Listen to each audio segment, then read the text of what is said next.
timpa kepada golongan yang menzalimi mereka. Jadi Allah Subhanahu wa taala menyebut yang pertama sekali dikhususkan kepada orang-orang yang menzalimi, golongan-golongan kufar yang menzalimi ashabul ukhdud ketika itu. Allah mengatakan, mengecam mereka. Allah sebut, innal ladzina fatanul mu'minina wal mu'minat thumma lam yatubu falahum adzabu jahannam walahum adzabul hariq. Allah Subhanahu wa taala nak beritahu sesiapa sesungguhnya yang memfitnah golongan-golongan mukmin itu, sama ada lelaki ataupun perempuan, kemudian mereka tidak bertaubat daripada perbuatan mereka itu, maka bagi mereka azab jahannam dan bagi mereka juga azab neraka yang membakar. Baik.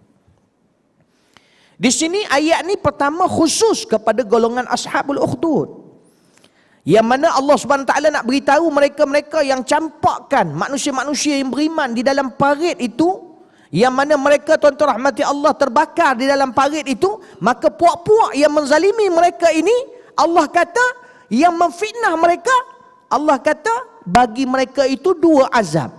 Satu azab jahannam, satu lagi azabul hariq. Kalau kita tengok dalam tafsir, banyak tafsiran dia. Baik, sebelum daripada tu, di sini Allah nak tunjukkan mazhar kasih Allah.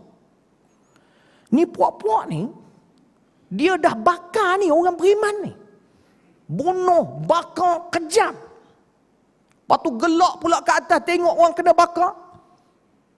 Tapi Allah SWT kata, innal ladzina fatanul mu'minina wal mu'minat, mereka ni thumma lam yatubu, dan kemudian kalau mereka itu tidak bertaubat, maknanya Allah Subhanahu Wa Taala tu dia boleh bagi lagi kalau dia orang ni taubat. Kejam sangat tu. Kan itu, tuan-tuan rahmati Allah, kalau Husni Mubarak dia taubat, selesai masalah dia. Oh, nampak. Sharon sebelum mati itu masuk Islam, oh maknanya selesai masalah. Kejam macam mana pun. Tuan-tuan yang dirahmati Allah, dan manusia-manusia yang atas muka bumi sekarang ni, tuan-tuan rahmati Allah, Bashar yang membunuh orang Islam cukup banyak sekarang ni. Dia orang ni walaupun macam tu, tiba-tiba dia insaf, tiba-tiba dia bertaubat pada Allah Subhanahu Wa Taala. Oh, kita tak boleh nak marah.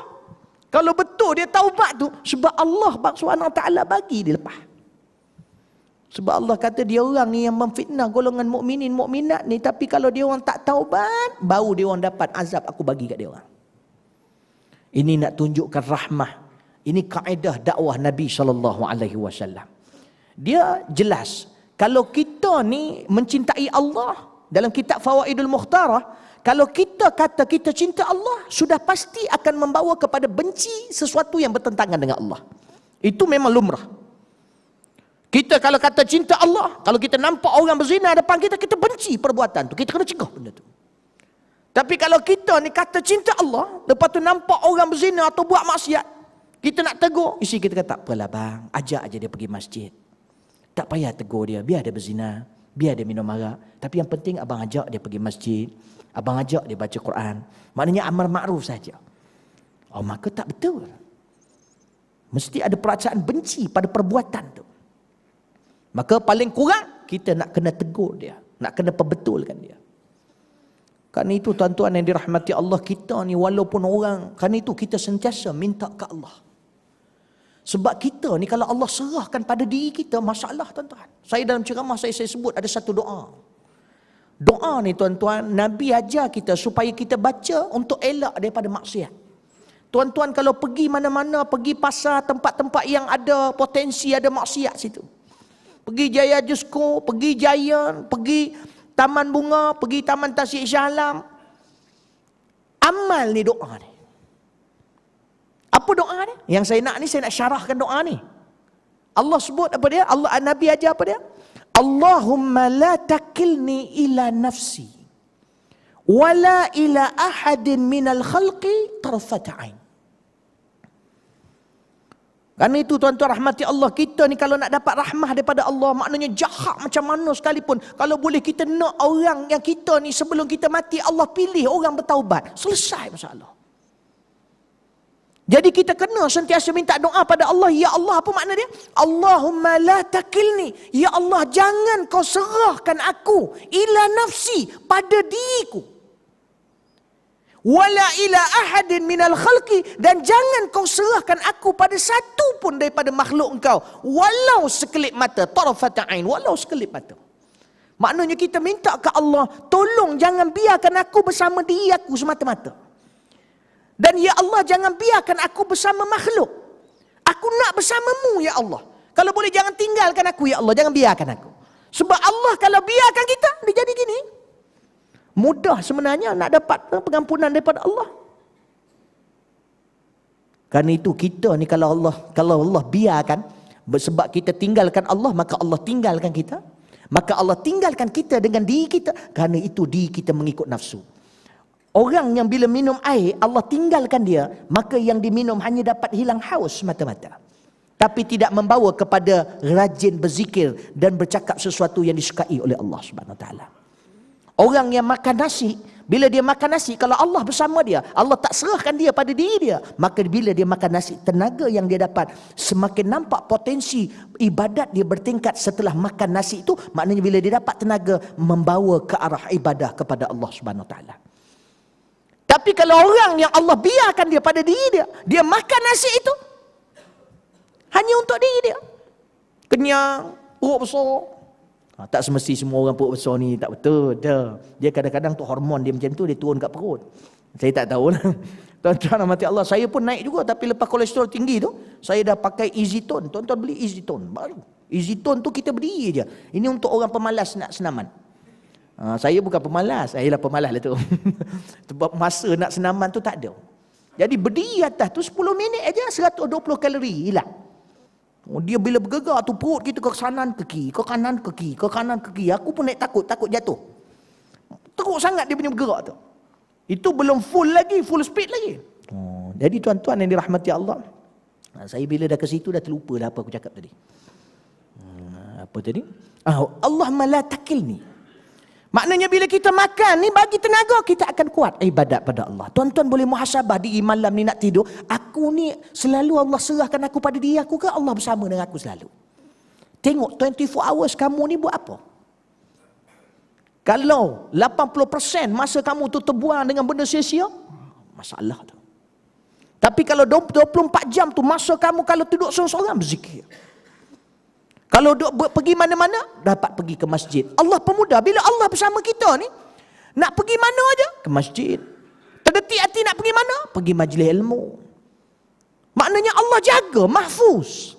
Kerana itu kita minta pada Allah supaya kita tidak terjebak dengan maksiat. Allahumma la takilni ila nafsi.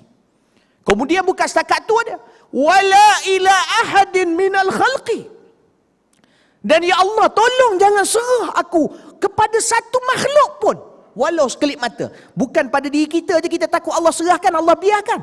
Tapi kepada makhluk pun kita tak mau. Sebab orang yang Allah biarkan dia itu diserahkan kepada makhluk, orang ini akidah dia nanti takut ada masalah. Dia akan jadi macam mana? Dia akan bergantung pada makhluk tu. Itu yang sampai saya faham, alamak, lepas ni nak makan apa? Nampak tu bahaya tu. Itu Allah biarkan dia tu pada makhluk. Alamak, macam mana ni? Suami meninggal lah. Macam mana ni? Saya nak makan apa? Anak-anak nak belajar makan apa? Dia jadi berat gitu. Tapi isteri yang solehah, bila suami dia meninggal, dia tenang. Allah bersama dia. Mula-mula tu aja terperanjat. Ada juga yang sangat tenang sebab dia menyampah suami dia. Jadi baguslah meninggal, dia kata. Yang ni lain macam pula. Dia lain pula. Dia niat lain. Itu tak pasti lagi Allah serahkan ke tidak tu. Sekarang ni macam-macam hal tuan-tuan. Kek kawinan ni. Kadang umur 70, suami 72, isteri umur 68. Pergi pejabat agama minta cerai. La ilaha illallah. Aku tak faham dah nak meninggal dah. Sabar sikit. Tapi nak kata dunia sekarang ni. Ini itu pasal kita selalu minta. Kena minta pada Allah Subhanahu Wa Taala. Jangan biarkan. Akhirnya kita bergantung pada makhluk. Akhirnya i'tiqad jadi salah. Rezeki kita yakin dia yang bagi kita. Bila tak ada peluang macam mana? Takut. Akhirnya kita bergelumang dengan dosa. Tak apalah kita duduk dalam ni. Dalam tempat kerja kita ni banyak maksiat. Tak apalah. Kan berhentikan nak bayar rumah macam mana? Nak bayar kereta macam mana? Anak nak pergi sekolah macam mana? Bahaya. Sebab apa? akhirnya kita telah dibiarkan oleh Allah kepada makhluk. Maka akhirnya kita tergantung pada dia. Kerana itu tuan-tuan rahmati Allah, kita minta pada Allah, kalau sekiranya kita ni walaupun ada teraniaya orang, kalau kita ni adalah buat maksiat sebelum ni, ya Allah tolong bagi aku ni jadi orang yang bertaubat sebelum aku mati. Tu pasal dalam doa kita selalu kita sebut apa dia? Allahumma inna nas'aluka ziyadatan fid din wa barakatan fil umr wa sihhatan fil jasad wa si'atan fil rizqi wa taubatan qabla al maut. Minta ya Allah taubat sebelum mati. Wa syahadatan indal maut. Minta syahadah ketika mati. Wa maghfiratan ba'dal maut. Dan minta Allah ampun selepas mati. Baca. Masuk baca tu fokus. Tuan-tuan yang dirahmati Allah Subhanahu wa taala. Kerana itu tuan-tuan, Allah Subhanahu wa taala bagi kita ingat, kita balik pada ayat tadi dia sebut innal ladzina fatanul mu'minina wal mu'minat. Benda ni khusus cerita dia tentang ashabul ukhdud. Tapi umum dia semua orang sampailah zaman kita ni. Kalau ada di kalangan kita ni yang memfitnah sesama kita ataupun yang menganiaya sesama kita, menzalimi sesama kita, masih lagi Allah kata sempat lagi. Kalau kamu bertaubat, selesai masalah kamu. Tapi tuan-tuan yang dirahmati Allah, kita takut. Sebab takut tidak diberi peluang oleh Allah Subhanahu Wa Taala untuk bertaubat. Daripada sini juga dalil nak beritahu kita boleh usaha untuk bertaubat. Ketetapan Allah itu serah pada Allah. Allah tetap, kita tak tahu apa. Tugas manusia usaha. Tuan-tuan, bila berdoa, jangan demand. Doa, terus doa. Dia masalah bila doa, dia ada siap dengan demand tu, itu yang tak habis sekejap sangat doa dia, lepas tu dia boring. Dia kata, Ustaz, saya dah doa setahun dah Ustaz. Tak selesai-selesai lagi. Ustaz lah tolong doa pula. Macam tu pula dah. Tuan-tuan. Jadi tuan-tuan rahmati Allah, kita demand. Kita ni bila ada hal baru nak doa. Kita tak tarbiyah diri kita, bila tak ada sebab, berdoa. Contohnya bila orang yang tak kahwin lagi. Doa je lah. Biasakan doa, Allah marzuqna dhurriyatan kathiratan tayyibatan hasanatan waj'alhum min ibadikas salihin. Ya Allah, rezekikan aku zuriat yang banyak, yang soleh, yang baik, dan jadikan mereka hamba-Mu yang soleh. Walaupun anak pun tak ada lagi, bini pun tak ada lagi. Kemudiannya minta Allah marzuqna zaujatan salihatan. Minta pada Allah Subhanahu Wa Taala. Insya-Allah dapat. Kita walau tak kerja lagi, minta Allah Subhanahu Wa Taala bagi kita pada masa akan datang amal yang baik. Dan hadir ketika minta tu, bukan main baca amin amin amin gitu. Tuan-tuan yang dirahmati Allah Subhanahu Wa Taala. Innal ladzina fatanul mu'minina wal mu'minat thumma lam yatubu. Baik. Kemudian Allah sebut apa? Orang ni kalau tak sempat taubat, kita zaman kita ni kalau ada orang buat zalim macam ni tak sempat taubat, falahum azabu jahannam. Allah kata bagi mereka tu pertama sekali azab jahannam, walahum azabul hariq. Dan yang keduanya iaitu azab api yang membakar. Baik, di sini perbahasan para ulama banyak. Kebanyakan yang kita tengok perbahasan dia dalam tafsir-tafsir para ulama kita memberitahu di situ dua jenis pembakaran, dua jenis azab. Azab yang pertama iaitu azab dia dekat akhirat, iaitu azab ke Jahannam. Yang pertama disebutkan iaitu azab Jahannam, iaitu orang-orang ni, dia yang pertama dia mendapat azab Jahannam, neraka Jahannam disebabkan kekufuran mereka, mereka dikenakan azab Jahannam. Satu. Kemudiannya disebabkan, yang kedua pula, disebabkan dia itu menganiaya dan memfitnah pada orang-orang yang beriman pada Allah, mereka dikenakan pula azabul hariq. Azab api yang orang panggil hariq ni, yang membakar, maksudnya yang orang panggil, apa orang panggil api ni kalau dah menjala-jala ni orang panggil apa? Apa? Menyemarak. Macam itulah. Tuan-tuan yang dirahmati Allah, susah bahasa Melayu kita nak terjemah. Bahasa Jawa apa? Sebab bahasa Jawa ni dia lebih banyak dari bahasa Melayu. Tuan-tuan yang dirahmati Allah Subhanahu Wa Taala, walahum azabu jahannam. Itu tafsiran yang pertama. Maknanya jangan main-main. Kita ni kalau menganiaya kepada orang mukmin, orang tu pula mukmin, beriman, kita naya dia, kita fitnah dia. Lebih-lebih dia pula pembawa Al-Quran. Dia ustaz yang membawa, dia ulama yang membawa Al-Quran. Kemudian kita tak puas hati dengan dia, dengan tanpa ilmu kita fitnah dia, kita cakap dia macam-macam. Tolong tuan-tuan, bagi hati kita bersih. Jangan bersangka banyak selagi mana kita tak nampak. Kalau jelas barulah tak apa. Kita jangan cepat sangka. Kadang bila kita tengok, ustaz ni, perempuan tu siapa tu? Kata, bini dia aku kenal, kata. Ini main kayu tiga, kata. Dia pun cerita ke orang. Rupanya isteri dia juga, tapi baru pakai purdah. Jadi dia tengok tu pakai purdah, dia ingat orang lain, padahal bini dia juga. Jadi fitnah. Peri-peri dia dapat. Banyak ke ni? Ini benda berlaku. Tuan-tuan rahmati Allah. Nampak? Orang tak nampak. Kadang nampak, ustaz kereta besar. Apa ustaz dunia? Rupanya kereta orang bagi pinjam. Kita tak tahu. Tuan-tuan ramai kita tak tahu. Selagi tak tanya. Janganlah sangka. Bila tanya pula, ustaz ni kereta siapa? Ni kereta saya. Oh, jelaslah tu. Ustaz dunia. Nanti dulu tanya dia. Dia dapat macam mana? Ustaz-ustaz ni pemurah. Apa ni pemurah pula? Murah rezeki. Tuan-tuan betul. Sahabat saya dapat BMW, tuan-tuan. Orang bagi. Tahu tak yang sangat kaya nampak di antara ulama kita kat Malaysia ni duk ceramah siapa? Syekh Nuruddin. Sebab Syekh Nuruddin ni dia tak ada kereta. Dia nak pergi kedai, mari Audi. Dia nak pergi ceramah, mari BMW X6. Kepala pun tak pening bayar kereta, tapi nak pergi mana-mana ada kereta. Tuan-tuan dan rahmati Allah, dia ada lah. Nak kata dia lah yang paling kaya. Kita yang beli kereta ni sebenarnya serabut kepala. Tak kaya sebab nak kena bayar. Tuan-tuan yang dirahmati Allah Subhanahu wa taala. Berbalik pada apa yang saya sebut tadi, azabul jahannam. Yang pertama azab jahannam, yang kedua azabul harik. Pertama sebab dia kufur, yang kedua sebab dia fitnah. Tafsiran yang kedua nak beritahu azab jahannam itu dia dapat dekat akhirat, neraka jahannam, dia dicampur dan neraka jahannam. Azabul harik pertama ni kalau dikhususkan kepada puak-puak Ashabul Ukhdud ni yang menzalimi Ashabul Ukhdud ni, dalam satu riwayat yang lain dalam tafsir Munir menyebut bahawa mereka tu lepas mereka bakar orang-orang beriman, api tu berubah bakar dia orang pula dalam satu riwayat. Maknanya mereka sendiri terbakar dengan api yang dia orang bakar orang-orang beriman. Yang itu yang dipanggil azabul harik. Kalau dari sudut umum pun tidak mustahil. Para ulama kita kata kita zaman kita ni, nanti kalau kita na'udzubillah, cuba kita beza kita sekarang ni, kita ni orang Islam. Fitnah orang Islam. Ni jadi masalah. Mudah-mudahan ada excuse sikit lah sebab kita Islam.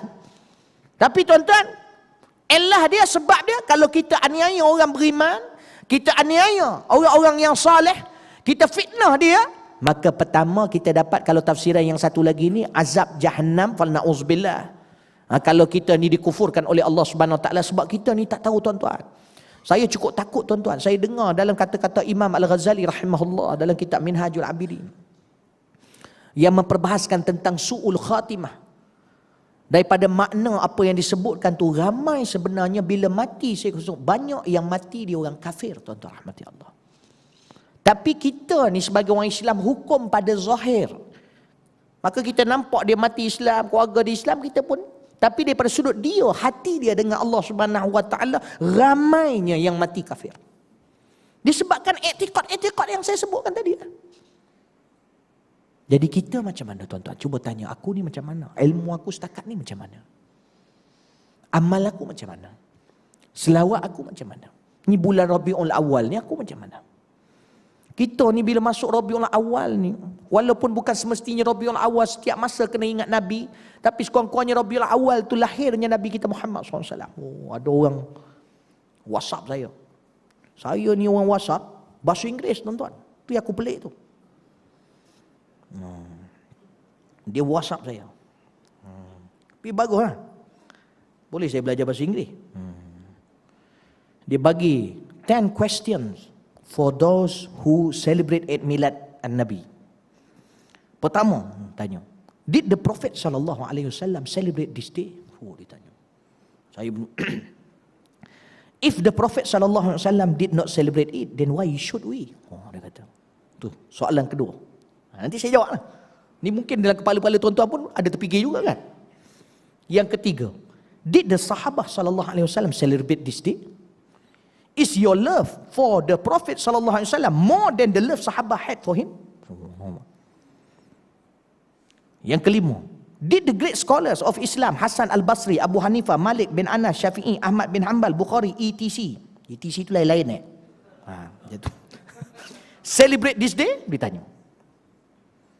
Lepas tu dia kata, are you more pious than them? Kau lebih alim ke dia? Nampak tuan-tuan rahmati Allah. Sebenarnya pious ni saya baru dapat tahu pagi tadi. Saya sebut pious. Dia punya sebutan ni pious. Alim lebih alim. Nasib baik tak sebut Pirius. Kan? Pirius kereta Pirius. Do you have more knowledge than them? Is celebrating this end a good thing? If yes, then how come the Prophet did not tell us about it? Did he forget to tell us? Na'uzubillah. Dia cakap macam tu. Sedap dia tanya. Aku pula macam nak pidato bahasa Inggeris pula. Tuan-tuan. Baik. Saya jawab begini je. Dia bukan masalah kita ni lebih alim dari sahabat kau.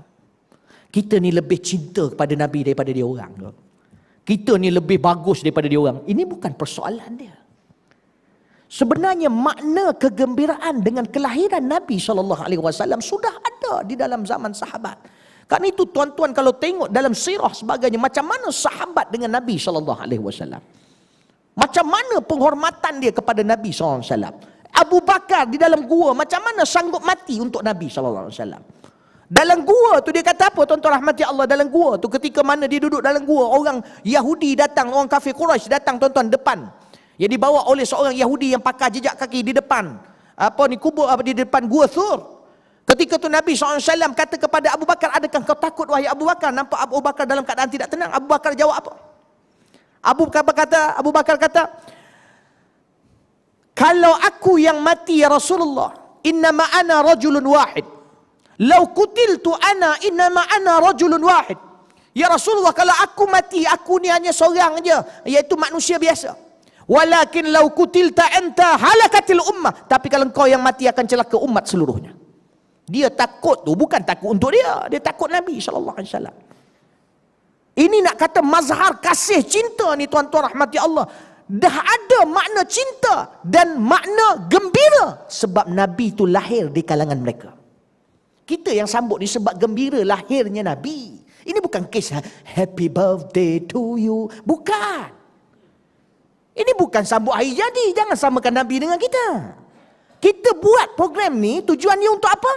Untuk nak beritahu bahawa kita ni gembira. Nabi ni lahir. Alhamdulillah kita jadi umat Nabi Muhammad SAW. Tuan-tuan yang dirahmati. Dalam Sahih Bukhari. Bapa saudara Nabi yang gembira Nabi SAW lahir. Sampai membebaskan hamba berapa banyak. Akhirnya dia diringankan azab setiap hari Isnin. Kalau orang kafir diringankan azab setiap hari Isnin, orang Islam yang gembira macam mana? Tuan-tuan rahmati Allah. Ini. Dan bukan tujuan kita nak kata kita lebih pandai daripada Nabi. Lebih pandai daripada sahabat, lebih kasih. Dah. Sebab makna kasih pada Nabi, kasih, seronok dengan kelahiran Nabi itu dah ada pada mereka. Tak perlu nak buat majlis-majlis macam ni nak tunjuk. Tak perlu. Sebab orang tengok dia orang, tengok akhlak dia orang, dah tahu dia orang itu gembira dengan lahirnya Nabi SAW. Kerana khidmat mereka pada Nabi, tengok macam mana. Zaman kita ni, seorang ulama di Syria kata, tak mustahil boleh sampai hukum wajib buat program ni. Buat Maulidur Rasul ni. Sebab ramainya orang dah tak ingat Rasulullah SAW. Tuan-tuan rahmati Allah. Khidmat kita pada Rasulullah, pada agama, tak kat mana? Adakah orang kafir bila tengok kita ni dah nampak dah kita ni bersyukur, Nabi, ada Nabi di kalangan kita? Tak ada. Bahkan Allah SWT sebut wa'lamu anna fikum Rasulullah.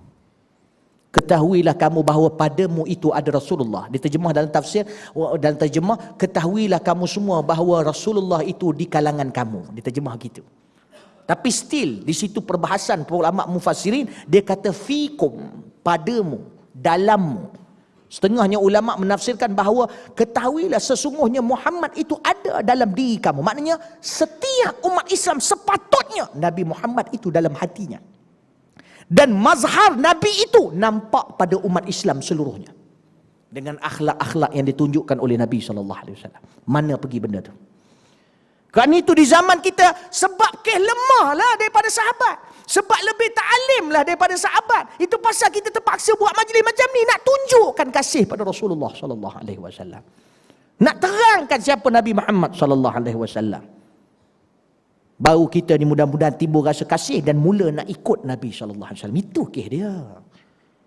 Tuan-tuan. Ya? Jadi kerana itu tuan-tuan rahmati Allah, kita nak kena faham. Jangan kita terikut nafsu, terikut apa sebagainya. Kita ikut apa yang benda yang dibuat. Saya ada buat risalah masa tu di bukit. Ada saya sebar-sebarkan di Bukit Jelutong, tuan-tuan rahmati Allah. Mungkin ada sebahagian dari tuan-tuan ada dapat tentang hujah. Ini bukan pasal kita nak berdebat ke apa, tidak. Tapi nak beritahu benda ni okey, masyru', maka tak perlu kita berada banyak benda besar lagi dalam masalah. Orang Islam sekarang ni cukup banyak sekarang ni. Benda macam tu baik, gabungkan tuan-tuan rahmati Allah, kita perangi anasir-anasir yang tak betul sekarang ni. Pahaman-pahaman tak betul sekarang ni. Syiah dan sebagainya. Ada seorang sahabat saya, Ustaz Ridwan. Bukan Ustaz Ridwan Rahmat. Ustaz Ridwan Rahmat pun geng juga. Tapi yang datang ni Ustaz Ridwan, dia duduk kat Mesir, dia buka tahfiz kat Mesir. Dalam kali dia tutup tahfiz dia. Sebab ibu bapa ada masalah lah sikit. Lepas tu Mesir pun ada masalah. Jadi dia balik, dia nak buka kat Bagan Datuk. Bagan Datuk ke Bagan Datuh? Pahang Perak. Dia tu tengah buat satu buku. Buku tajuk dia gay, lesbian, apa tak nama dia? GLT apa tu? Adalah singkatan dia. Ini bukan apa, dia kaji daripada zaman Nabi Lut. Dah 5 tahun dia kaji. Tuan-tuan, dahsyat tuan-tuan. Masalah gay ni, masalah seks. Malaysia dengan Amerika tuan-tuan. Amerika tuan-tuan, dikira tuan-tuan rahmati Allah, satu hari 1,000 laman web dibuka setiap hari di Amerika. 1,000 laman web. Laman web seks lah. Malaysia 1 jam 6,000 laman web tuan-tuan. Tuan-tuan tahu tak ni keadaan fakta betul ni 6,000. 1 jam lah, bukan 1 hari. Kalau ikut dah kena bala dah Malaysia ni. Memang sekarang dah bala dah ni. Macam-macam bala sekarang ni. Dengan jenayah semakin teruk, penipuan semakin dahsyat. Kat Batu 10 kampung saya, salah seorang ustaz yang mengajar di pondok saya, dia buka lah kedai runcit. Nak meniaga, tambah-tambah duit. Sebab kita kat pondok tak banyak lah sangat nak boleh bagi. Dia buka kedai runcit. Orang datang bawa motor baik muka. Nak beli kicap, nak beli ni, nak beli ni. Lepas tu dia dah letak dalam plastik, dia pun letak kat motor dia ni. Beras ni saya nak ambil 3 ya. Dan saya angkat, dia angkat, dia letak kat motor, dia naik motor, dia jalan. Nak kata orang curi sekarang ni, suka-suka hati kau macam tu lah. Maknanya tak takut, tak apa, buat muka selamba jalan. Tak payah lagi. Dia jalan. Astaghfirullahalazim. Sekarang ni ada KLCC pula apa? CCTV pun. Tak ada faedah tuan-tuan. Dia dah tahu dia buat macam ni. Dia ejek pula lagi. Gitu. Tak boleh detect tu. Ni balak tuan-tuan. Bukit Bintang tuan-tuan dah ada hotel tuan-tuan. Tak ada pelacur tapi nikah mut'ah. Masya Allah. Daripada kajian dia. Maknanya pergi 1 hari, kahwin malam tu, besok cerai. Kontrak tuan-tuan. Halalan thayyibat. Dia orang cakap lah. Tak betul. Sekarang dahsyat tuan-tuan. Balak. Orang dah tak ingat Rasulullah. Dia ingat Rasulullah ni, dia tak cukup setakat ingat lepas tu nak amal hukum-hukum yang diperintah. Dia kena ada cinta. Dia bila cinta Nabi, baru dia boleh buat dengan betul-betul sungguh-sungguh, baru ada barakah. Itu pasal kita ni. Nak kena perbetulkan. Dan benda ni tak ada besar sangat. Kalau orang nampak orang mengaji, dia selesai begitu. Ini duk bergaduh. Yang ni duk ni. Serabut tu yang aku suka duk pondok je. Hati pun senang. Itu pun duk pondok pun bebel tu. Wah, kita buka WhatsApp. Mari. Kadang tanya, hello Ustaz. Gini. Kita pun tak dapat nak jawab. Kadang tak sempat apa sebagainya. Macam-macam. Ustaz dah bosan ke dengan saya? Lepas tu WhatsApp ni, kalau kita hantar, tone kita lain, dia baca lain. Kita tone bukan main lembut lagi kita tulis. Kadang-kadang kita Assalamualaikum titik maksudnya Assalamualaikum. Dia baca Assalamualaikum. La ilaha illallah, macam tu, macam tak suka. Jadi payah. Lala kali saya kata nak tanya soalan, mari datang pondok. Duduk depan aku, biar aku jegi biji mata aku, biar aku carahkan kat kau. Baru faham. Buat manual balik macam zaman tok-tok guru dulu, baru barakah. Mana sempat kadang-kadang nak tulis-tulis WhatsApp ni, mana sempat.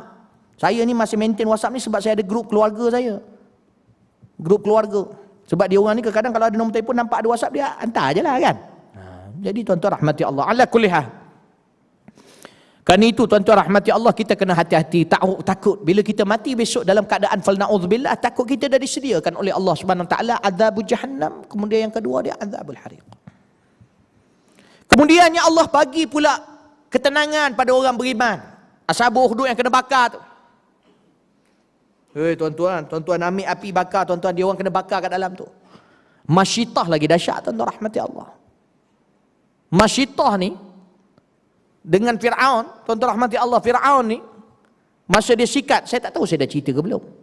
Masa dia sikat rambut anak Fir'aun, tuan-tuan, anak perempuan Fir'aun jadi sikat jatuh, dia sebut Allah. Anak perempuan dia kata apa? Adakah maksud kau bapak aku? Mesti kata tak, Allah ni Tuhan aku, Tuhan kau, Tuhan bapak kau. Dia tak cakap lah kasar macam tu. Tu bahasa kita. Jadi tuan-tuan rahmati Allah, Fir'aun kata panggil dia. Lepas tu dah tanya-tanya, dia jawab macam tu lah. Tuhan aku, Tuhan kau, Allah. Maka dia suruh balik, senyum dia. Besok dia panggil balik. Depan dia dah masuk dalam satu bilik yang kecil. Dalam bilik tu ada satu periuk belanggu yang besar yang boleh muat orang, boleh muat kerbau dalam tu. Dalam tafsiran, dalam riwayat dia kata boleh muat kerbau dalam tu, besar lah. Dalam tu ada menggelegak air. Yang mana dia letak, kalau letak daging tu urai tu, daging tu hancur. Dia buat apa dekat Masyitah? Dia ambil anak dia yang pertama. Dia anak 3 orang. 2 orang dah besar sikit, duduk kiri kanan dia, seorang dekat panggang pegang dia baby lagi. Dia tarik anak yang seorang tu. Dia kata, siapa Tuhan kau? Dia kata Allah. Dia pun masuk anak dalam tu. Hancur sekejap.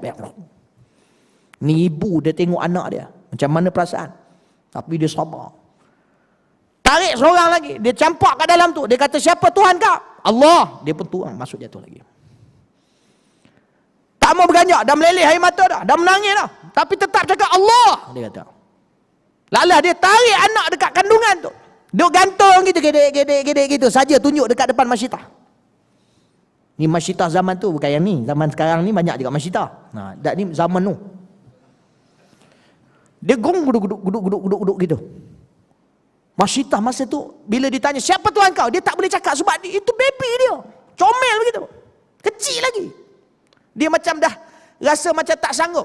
Tiba-tiba anak yang tengah duk godek-godek tu dekat atas tu, bercakap sendiri, wahai ibu, sesungguhnya janganlah kau risau, sesungguhnya aku dan abang-abangku di syurga. Terperanjat Masyitah, terus dia campak, Fir'aun campak ke dalam tu, dan kemudian dia ambil Masyitah, dia masukkan dalam tu.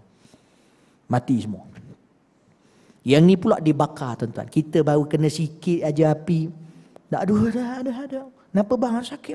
Menyampah aku. Tuan-tuan rahmati Allah, baru sikit. Tapi buat maksiat berani. Kena macam tu pun dah terperanjat. Kadang tak kena api pun baru meletup tepi dia je. Dia dah melompat dah. Hantar uat sebab terperanjat. Tuan-tuan dirahmati Allah. Kalau itu pun kita tak mampu, tuan-tuan rahmati Allah. Ni macam mana ni? Ini Allah janji ni. Kemudiannya Allah beri pula pada orang beriman tadi. Sebenarnya kita dah masuk situ tadi. Innallazina amanu. Bagi orang yang kena bakar tu Allah kata innallazina amanu wa amilus salihat. Ini perlu keyakinan sebab benda kita tak nampak, tuan-tuan. Dalam Quran tu kan banyak ayat-ayat Allah. Allah dah sebut lah. Allah sebut apa? Contohnya ayat Allah. Apa ni? Allah kata orang bertakwa macam mana? A'udzubillahi minasyaitonir rajim. Walladzina idza fa'alu fahishatan aw zalamu anfusahum dzakarullah fastaghfiru li dzunubihim. Allah kata orang yang bertakwa macam mana? Orang yang bila dia melakukan kemungkaran terus dia ingat Allah, rasa bersalah dan dia minta ampun pada Allah, fastaghfiru li dzunubihim wa may yaghfiru dzunuba illa Allah, dan tidak ada yang boleh mengampunkan kecuali Allah. Maka Allah ampunkan dia. Tuan-tuan yang dirahmati Allah Subhanahu Wa Taala. Ini orang beriman, orang bertakwa. Maka kalau kita ada perasaan macam tu, alhamdulillah. Kalau ada tertinggal semayang, rasa risau, rasa bersalah, masih okey lagi. Tapi kalau dah tinggal semayang, alah qada lah besok. Tu berat tu. Dia dah tak rasa apa-apa. Ada macam ni. Kadang bila tak semayang, alah besok kan boleh qada. Nampak tak? Dia hati dia dah kebas. Yang ni berat dah, tuan-tuan. Hati kotor. Hati ni nak bersih susah, tuan-tuan. Ulama-ulama kita, wali-wali songo sampai masuk dalam kubur nak besar, khalwat dalam kubur nak bersih hati. Kita pergi kubur pun tak pernah. Lepas tu marah pula orang pergi ziarah kubur. Ni satu lagi masalah. Astaghfirullahalazim. Masalah ni, tuan-tuan. Hati ni susah. Tuan-tuan rahmati Allah. Kerana itu pembersihan itu dia start daripada dalam keluar, bukan luar ke dalam. Kita banyak sekarang ni luar ke dalam. Kita kata apa? Ustaz, saya ni Ustaz, cari duit banyak ni bukan apa, supaya nanti besok saya dah kaya, saya senang pergi masjid. Saya tak pergi masjid ni sebab saya sibuk cari duit. Nanti Ustaz minta derma juga. Oh my. Aku pula masuk book dalam tu.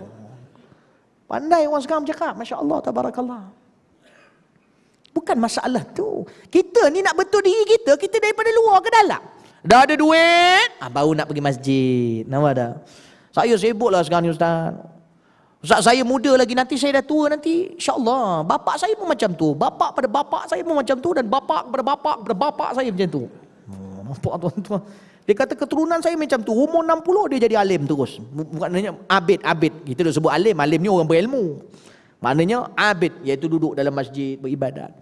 Saya insyaAllah umur 60. Confirm ke 60? Kalau tengok keturunan tu confirm lah. Kata, orang sekarang ni cakap macam tak ada Tuhan lah tuan-tuan.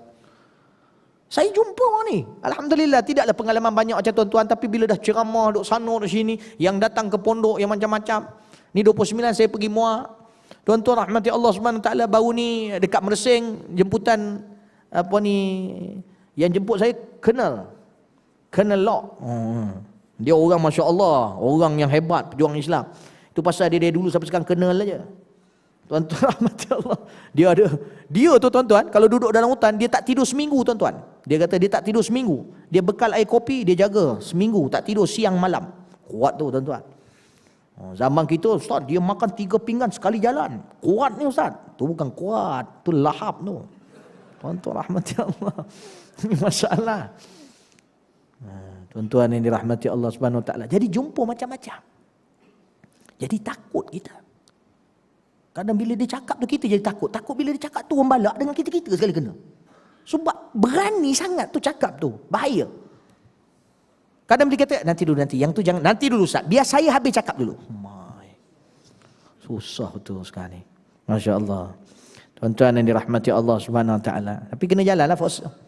Innal ladzina amanu wa amilus salihat. Bagi orang beriman, masuk beriman apa dia? Orang yang yakin pada aku, yakin pada apa aku cakap, yakin pada ganjaran aku. Kemudiannya iman, satu lagi makna dia apa? Dan sentiasa berhubung dengan aku. Sebab iman salah satu maknanya iaitu silah, hubungan dengan Allah. Maknanya yang sentiasa hubung dengan aku, pagi, tengah hari, malam, sentiasa bersama aku. Mulut dia tak kering dengan zikrullah. Tuan-tuan, selawat banyak-banyak tuan-tuan. Allah. Tuan-tuan pernah dengar tak satu kisah? Saya dah cerita kat belum? Yang kisah Sufyan Ats-Tsauri masa dia pergi kat Mekah, dia tawaf dekat Kaabah. Ada tak saya cerita? Ada pasal selawat, tuan-tuan rahmati Allah. Orang yang asi, orang yang fasik, selagi dia tak bersyirikkan Allah, tapi disebabkan dia satu benda tak tinggal, dia tu sentiasa selawat walaupun dah diazab Allah, mati dalam keadaan muka hitam, tapi tetap dia tuan-tuan, Nabi datang dalam mimpi anak dia yang menangis sampai tertidur tu dan memohon pada Allah mengampunkan dia. Bila dia bangun, dia tarik kain muka bapak dia tu, dia tengok muka bapak dia dah cerah. Kes selawat pada Rasulullah SAW. Payah sangat nak selawat tuan-tuan. Tak perlu nak pegang tasbih, selawat je lah. Allahumma salli ala Muhammad wa ala ali Muhammad. Kita kalau dah start Allahumma salli ala Muhammad wa ala ali Muhammad, proceed sampai 100 kalau nak buat 100. Syaitan ni jahat. Allahumma salli ala Muhammad tambah Sayyidina. Allahumma salli ala Sayyidina Muhammad. Baik kalau baik baca selawat yang paling baik. Jadi tak sampai-sampai 100. Asyik berubah-ubah 3-4 gitu. Syaitan ni pandai. Dah start jalan-jalan je. Proceed. Nampak tuan-tuan rahmati Allah. Selawat, zikir, subhanallah, subhanallah, subhanallah. Alhamdulillah, alhamdulillah, alhamdulillah. Biar sampai lazat bawa kereta pun tenang, apa semua tenang. Tuan-tuan yang dirahmati Allah. Ini orang beriman. Pertama apa dia orang beriman? Yakin pada Allah. Membenarkan Allah. Yakin dengan segala apa yang Allah datang dan Rasulullah datangkan. Satu. Tanya diri kita, aku dah yakin semua tak? Ke aku yakin sikit-sikit? Satu lagi berhubung, sentiasa berhubung dengan Allah. Wa amilus salihan, dan beramal saleh. Dia kata wa amilu as-salihat. Maknanya dia itu mengerjakan perkara-perkara yang soleh. Dia beriman, berhubung dengan Allah, dan dia melakukan perkara-perkara yang soleh. Apa dia? Perkara-perkara yang sejahtera di sisi Allah. Maknanya soleh di sisi Allah lah. Iaitu sejahtera di sisi Allah. Allah terima benda tu. Maka dia buat semua yang Allah Subhanahu Taala suka. Semayangnya, zikirnya, bantu amar ma'ruf nahi mungkar. Buat apa-apa, contohnya masjid ada minta surau, ada minta kerjasama, nak buat itu, nak buat program ni, ikut. Kemudiannya tuan-tuan, ada jemaah-jemaah yang nak menunjukkan bahawa kita ni nak betulkan, mari bersama-sama kita berbincang dan sebagainya, kita ikut. Ada majlis-majlis zikir, majlis berselawat pada Nabi SAW, qasidah dan sebagainya, benda baik kita ikut. Ini wa amilus salihat, dia buat benda soleh tu. Bukan tengok benda soleh. Kita ni selalu tengok je. Pergi tengok, tak dapat masuk surau pun tengok orang surau pun jadilah, dia kata. Ada orang macam ni. Dapat tengok orang soleh tu, saya dengar kata Allah berikan ketenangan kan Ustaz. Saya tak pernah tinggal amalan tengok orang soleh. Dan engkau buat soleh tak? Saya tak sempat lagi Ustaz. Saya tengok orang soleh banyak. Ustaz datanglah selalu rumah saya nak tengok muka Ustaz. Kita pun tak pasti soleh ke tidak. Jadi tuan-tuan yang dirahmati Allah Subhanahu Wa Taala, kena buat benda soleh ni. Kan itu dia kata wa amilus salihat. Benda ni nak kena buat. Setiap individu. Bukannya kita bagi part-part aja, ustaz aja, AJK surau aja. No, setiap individu, setiap seorang kena buat benda soleh. Beriman dan buat kerja benda soleh. Itu nak kena faham oleh amilus salihat. Kemudiannya tuan-tuan rahmati Allah, kalau kita tengok dalam tafsiran, Allah sebut sambungan ni, Allah sebut lahum, orang yang beriman dan dia buat kerja soleh. Lahum, bagi mereka tu jannatun. Tuan-tuan tengok Allah kata lahum jannatun. Jamak jannatun. Bagi mereka syurga-syurga. Bukan satu syurga, syurga-syurga. Kerana itu para ulama kata orang yang duduk atas kali dia boleh turun. Jadi semua syurga dia dapat nikmat. Yang duduk atas kali dia boleh round bawah, naik atas. Yang duduk bawah, itu pasal ada orang Islam masuk syurga. Orang beriman masuk syurga tapi menyesal dan rasa rugi. Sebab dia dapat yang bawah, dia tak boleh naik atas. Dia duduk kulu kili kat bawah tu. Orang atas turun bawah, dia tak dapat nikmat yang atas tu. Tuan-tuan, lahum jannatun.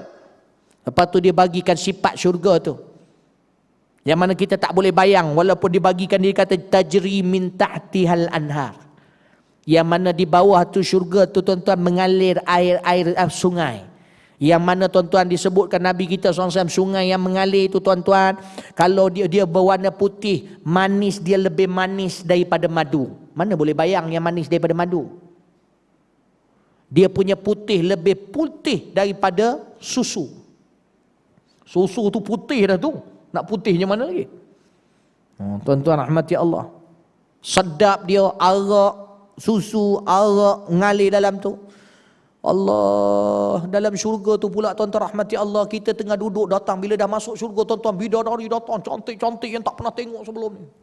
Datang berkerumun tuan-tuan, bagi minum, macam-macam lah, tak tahu Allah alam dia buat apa, tapi dia layan. Lepas kita dalam hadis Nabi dah puas dah. Puas gila lah orang cakap. Maknanya puas dah rasa macam tak payah dah lah.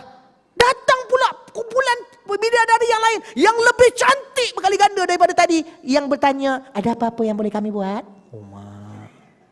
Tak meleleh Leo kau. Bukan Leo je, gigi pun tertanggal tuan-tuan. Yang lebih cantik dari tadi. Lah kali mari bini kita pula. Allahu Akbar, wa yanqalibu ila ahlihi masrura. Kita kat syurga kadang ada orang kata, Ustaz kat syurga boleh tak duduk dengan mak ayah kita? Allah sebut dalam Quran, wa yanqalibu ila ahlihi masrura. Kamu akan kembali pada ahli keluarga kamu. Kalau semua orang soleh masuk syurga, kamu akan kembali kamu dalam keadaan gembira.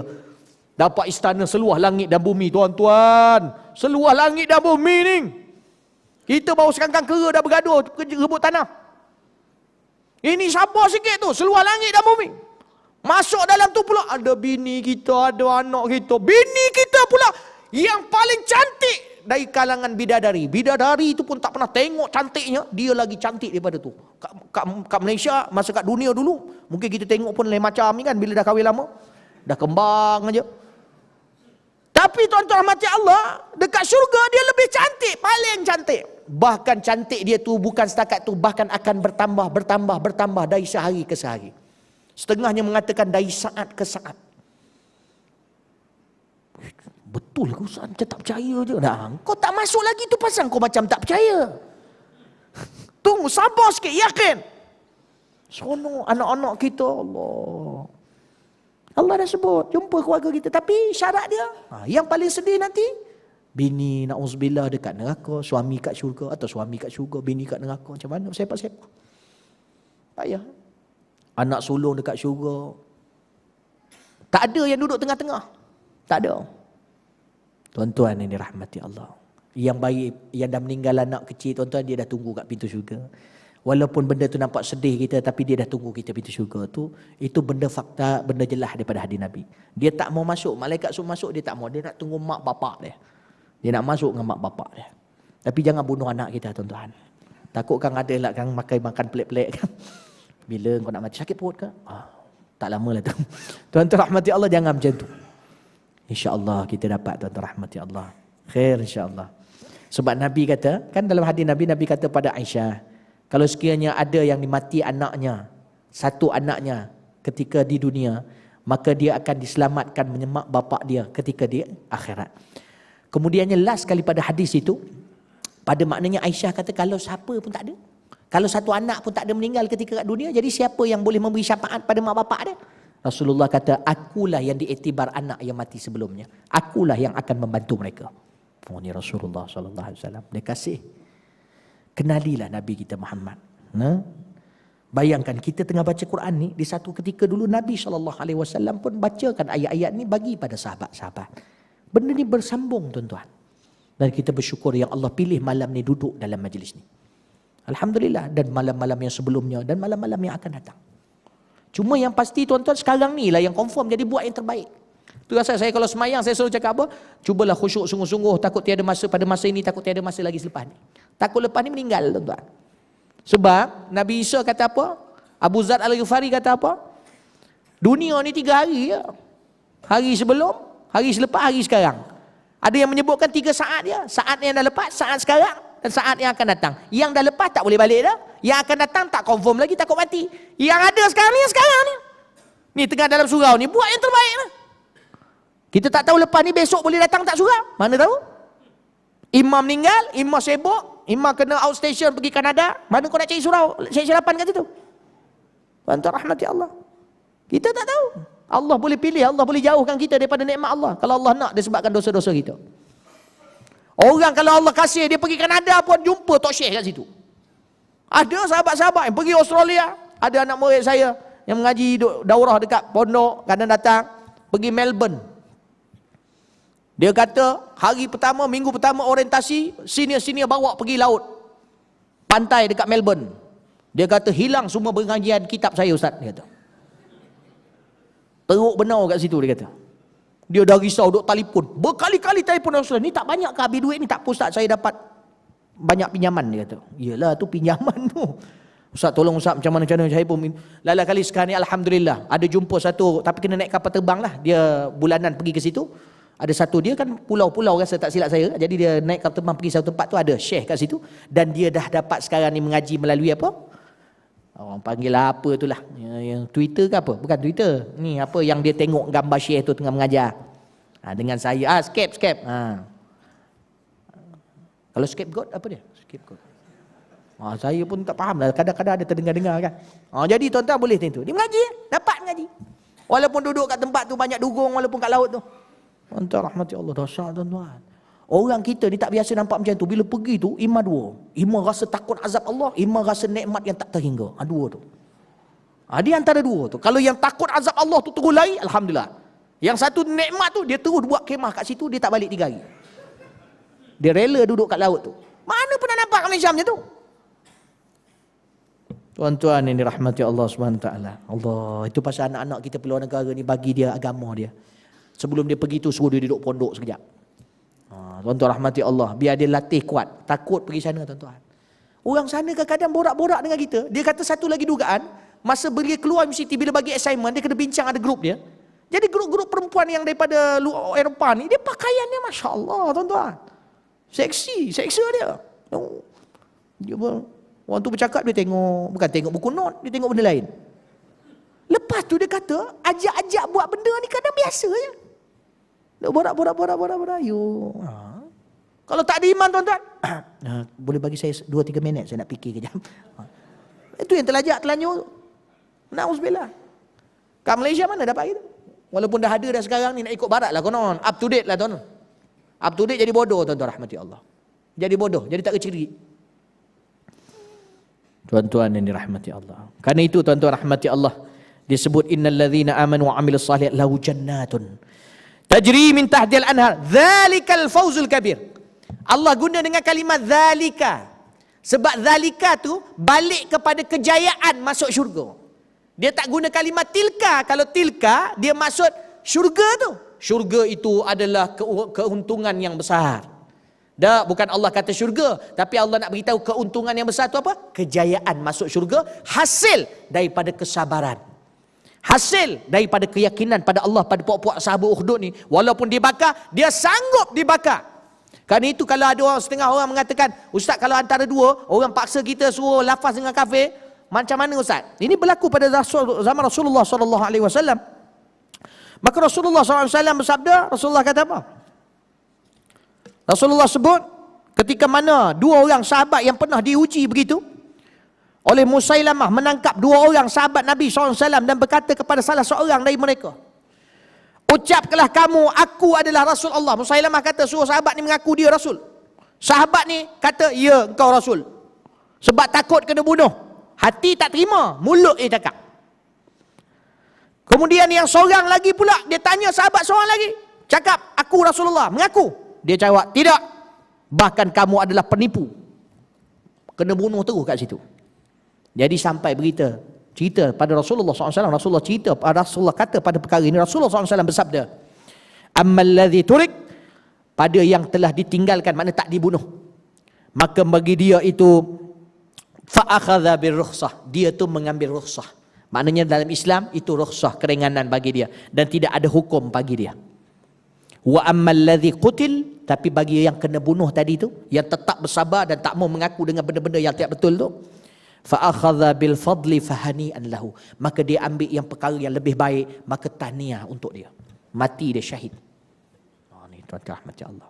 Sahabat Uhud tu yang Allah kata tu, wa dzalika fawzul azim. Berapa ni tuan-tuan rahmati Allah, mati dan terbakar tu tak ada apa-apa. Allah dah bagi, dah sedia dah bagi dia kejayaan, keberkatan, nikmat dalam syurga. Tuan-tuan rahmati Allah, kita begitu juga. Ada sesuatu kalau berlawanan dengan Islam, kita kena kuat. Walaupun ianya akan menghilangkan keuntungan dunia, walaupun ianya akan menghilangkan keseronokan dunia, tapi bila bertentangan dengan Islam, ujian daripada Allah, ketika tu ujian, maka kita kena pilih Islam dan pilih agama Allah. Tuan-tuan yang dirahmati Allah, tadi saya mengajar bab zakat. Islam ni Allah, kalau minta duit pun sikit je. Yang zakat tu, saya ajar bab na'am. Na'am ni binatang ternakan lah. Binatang ternakan, ngajar kita kat pondok ni, hari Selasa, Rabu, Khamis ngajar peka. Orang-orang luar, orang kampung datang, ada yang tak pernah mengaji, kita buka kitab peka. Jadi cerita bab zakat, dah sampai bab zakat. Jadi saya kata na'am ni dia ada 4 syarat dia. 4 syarat wajib keluar zakat. Siapa yang bela binatang ternakan, na'am ni binatang ternakan. Jadi bila saya baca syarat dia, syarat yang pertama tuan-tuan rahmati Allah, iaitu sampai nisab dia. Tak apalah, unta nisab dia kalau bela 5 ekor, sampai dah. Kalau kambing 40 ekor, kalau lembu 30 ekor. Tak apa lagi lah tu. Kemudiannya bila yang kedua syarat dia tuan-tuan rahmati Allah, sampai setahun cukup. Dah lah bila dah cukup 5 ekor tu, kalau contohnya kambing tu 40 ekor, start daripada 40 ekor tu, tarikh cukup 40 ekor tu, kira sepanjang setahun tu, cukup setahun, 1/1, masih ada 40 ekor ke atas, barulah wajib keluar zakat. Kalau di antara setahun tu tuan-tuan, kurang 1 ekor jadi 39, tak wajib zakat. Kira balik bila dah penuh balik 40 ke atas. Tu satu kemudahan Islam. Bila saya sebut syarat yang ketiga, antakuna saimah. Mestilah binatang itu, dia tu saimah, bukan maklufah. Baru kena zakat. Saimah ni apa? Iaitu binatang tu, kambing yang kita bela tu, yang dah sampai nisab tu, makan free dekat tanah, tempat-tempat terbuka. Dia rumput, minum air kat sungai. Yang itu kena zakat. Yang kita beli makanan untuk dia, tu tak kena zakat. Beratus ekor pun kau bela pun, tapi kau beli makanan, tak kena zakat. Ada orang tanya, Ustaz kalau saya ni dia campur-campur lah kambing saya ni Ustaz. Kadang-kadang saya bagi makan, kadang-kadang dia makan sendiri, kadang-kadang dia makan saya. Contohlah kan. Dia dah tersasul-sasul cakap. Jadi tuan-tuan yang dirahmati Allah Subhanahu Wa Taala, kalau dia cakap macam tu macam mana? Maka perbahasan para ulama, kadar yang mana tidak wajib keluar zakat, kalau dalam tempoh setahun ada 2 hari ke atas yang kita sediakan makanan untuk mereka, maka fala zakat, tidak ada zakat. 2 hari dalam setahun, bukan seminggu, dah tak perlu zakat dah. Tapi kedekut keluar zakat. Kau dengan kambing tu lebih kurang ni aku tengok. Tuan-tuan rahmati Allah, bahkan kambing tu lagi happy, dia tak kena apa-apa. Mati jadi tanah, kau imam masuk neraka, imam masuk syurga. Kalau kau masuk neraka, kau lebih hina daripada kambing tu. Jadi tuan-tuan rahmati Allah, nak kata Islam ni mudah, tapi pasal apa yang payah sangat? Ni, dia masalah dia ni ya, dalam ni hati ni. Tu pasal payah nak berdiri sembahyang tahajud 2 minit aja. Badan tough, pergi gym, gitu. Jalan pun tengok punggung pun naik takut tengok. Kan tough nak kata, semua berketul. Nak bangun tahajud. Jadi kat mana yang lemah ni? Ni dalam ni. Nak mari kuliah maghrib ni, duduk je. Duduk je. Goyang-goyang. Tak ada masalah nak kencing, pergi kencing. Aku ni nak kencing, kena tahan. Itu pun payah nak duduk majlis ni. Apa masalah dia? Ni lah ni. Nak tengok bola, nak tengok drama, nak tengok cerita Korea. Sekarang ni hantu Korea ni banyak sekarang ni. Tengok Korea, anak tengok Korea, bapak kat atas tengok laptop Korea juga, mak kat dapur ada laptop tepi Korea juga sambil masak. Masya Allah, semua Korea. Tuan-tuan yang dirahmati Allah. Maka mudah-mudahan Allah SWT dalam berkat bulan kelahiran Nabi Muhammad SAW, yang mana gembiranya kita dengan lahirnya Nabi, itulah matlamatnya. Maka mudah-mudahan Allah membuka futuh bagi kita dan Allah menunjukkan kita jalan insya-Allah. Khususnya tuan-tuan yang duduk Syekh Syelapan ni, surau ni terlalu berkat, dah lama pengajian dia berjalan. Maka ambil peluang tu, berdoa pada Allah Subhanahu Wa Taala. Mudah-mudahan Allah pilih orang kita ni beriman yang cukup cantik, yang jalannya khairul umur awsatuha, cinta Rasulullah, cinta Islam, berjalan dengan baik, tidak takabur, tidak hasad, menghormati para ulama, mengasihi yang kecil, menghormati yang besar. InsyaAllah mudah-mudahan diberkati Allah. Jadi saya rasa cukup takat tu dulu untuk hari ini tuan-tuan dan rahmati Allah. 2 ayat yang kita baca. Jadi insyaAllah kita sambung bulan depan. Bulan depan Khamis juga ke ataupun Jumaat? Jumaat pertama lah kan? Macam biasa ya, Jumaat. Tutup ni. Okay. Jadi mudah-mudahan kita diberkati Allah SWT. Untuk lebih diberkati, mari kita panjatkan doa pada Allah.